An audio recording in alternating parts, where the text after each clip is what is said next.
Complete Rayalaseema back drop తో ఈ నెల 31వ తారీఖున రాచరికం అనే సినిమా విడుదల కాబోతా ఉంది.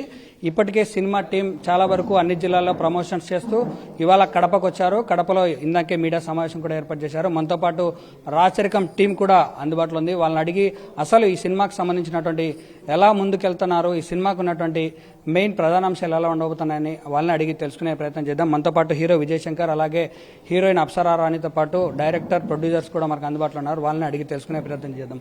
చెప్పండి సార్, ప్రధానంగా అసలు ఈ మూవీకి మిమ్మల్ని సెలెక్ట్ చేసుకోవడానికి కారణం ఏంటి? మూవీ ఎలా ఉండబోతోంది? సో నా క్యారెక్టర్ వైజ్ వచ్చేసరికి 3 డిఫరెంట్ షేడ్స్ ఉంటాయండి.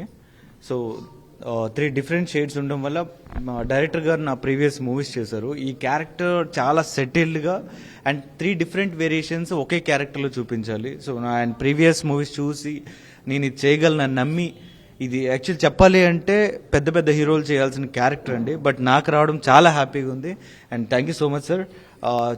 శివ క్యారెక్టర్ చాలా డిఫరెంట్గా మిడిల్ క్లాస్ ప్రతి అబ్బాయికి ఇది నా లైఫ్ స్టైల్ అని చెప్పేసి అర్థమయ్యే క్యారెక్టర్ అండి అది. ఇప్పటికే యూట్యూబ్లో